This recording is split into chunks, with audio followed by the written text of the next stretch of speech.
La formación para el trabajo siempre estuvo presente en la historia de la educación. En la época de la colonia se aplicaba el modelo de maestros y aprendices en sus talleres. A lo largo del siglo XIX, algunos pensadores como Manuel Belgrano, el padre Castaneda y más tarde Juan Bautista Alberdi propusieron proyectos de modernización de la formación técnica, aunque solo algunos lograron ponerse en práctica. Hacia el siglo XX empezaron a implementarse algunos cambios, con la aparición de distintas escuelas que formaban técnicamente a sus alumnos para variadas tareas y oficios.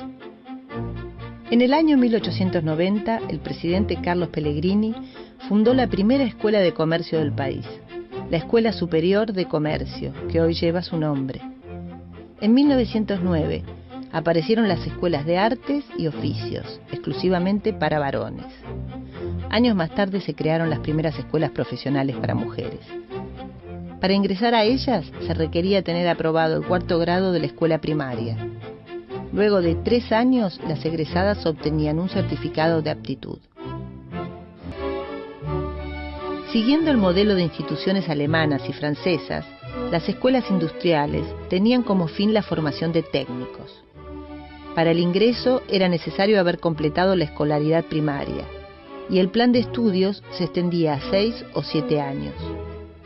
Las materias estaban centradas en las disciplinas científico-técnicas, y las horas de aprendizaje en el taller constituían el 25% del total.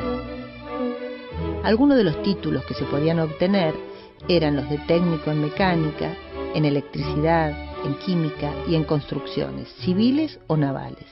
En 1935, el Estado Nacional creó las primeras escuelas técnicas de oficio, que buscaban elevar el nivel de preparación del alumnado.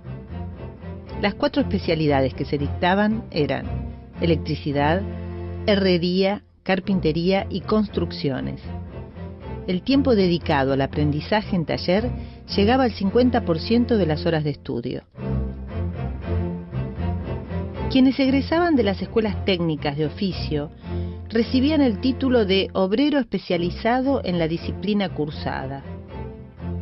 Con un año más de perfeccionamiento obtenían el certificado de capataces. No obstante, estos títulos no los habilitaban para cursar estudios superiores en la universidad.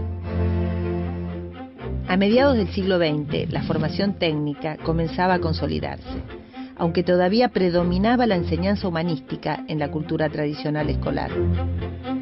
Hacia 1944, la mayoría de quienes cursaban la enseñanza media optaban por el bachillerato o la enseñanza normal.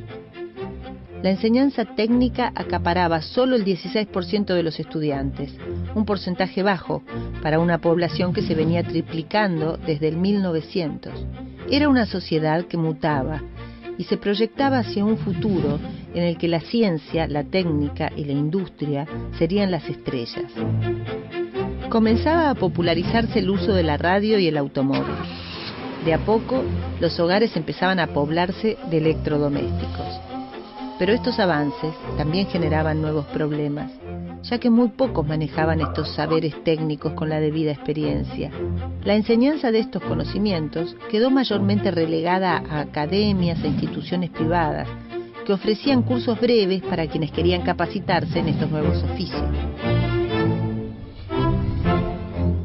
En 1944 se creó la Comisión Nacional de Aprendizaje y Orientación Profesional, que modificó la distribución matricular de la escuela media y reglamentó el aprendizaje industrial y el trabajo de menores.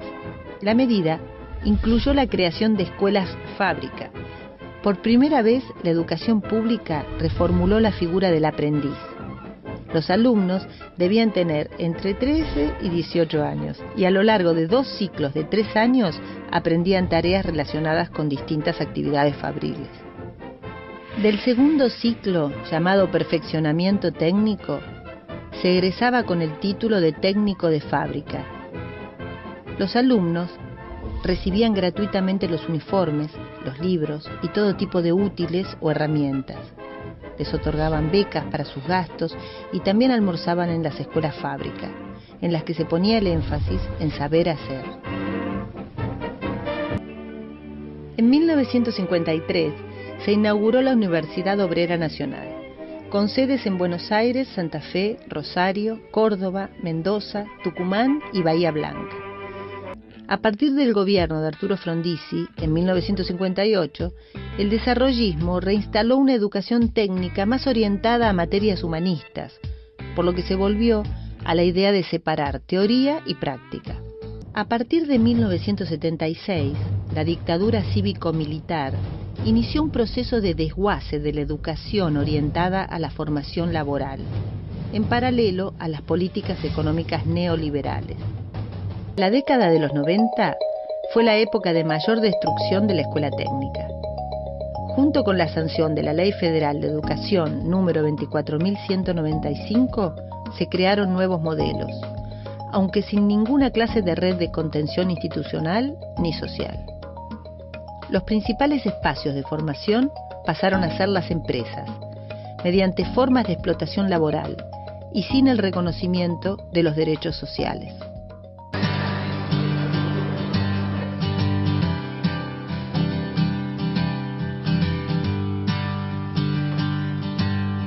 A partir de 2003, el Estado recuperó su capacidad de intervenir en la economía y en el diseño de las políticas educativas. La revalorización de la educación técnica acompañó otras transformaciones laborales y educativas que se dieron en el país, de acuerdo a una estrategia política e industrial de largo plazo. En el año 2005, la Ley 26.058 de Educación Técnica Profesional creó el Fondo Nacional para la Educación Técnica. Se estimula así el reconocimiento en todo el país de certificaciones y títulos en el nivel medio y superior no universitario.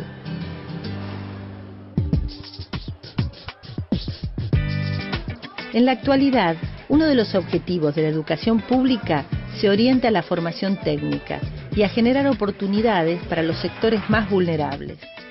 El estímulo no solo llega para garantizar una cantidad de derechos largamente postergados, sino que además va en paralelo con las necesidades laborales del país.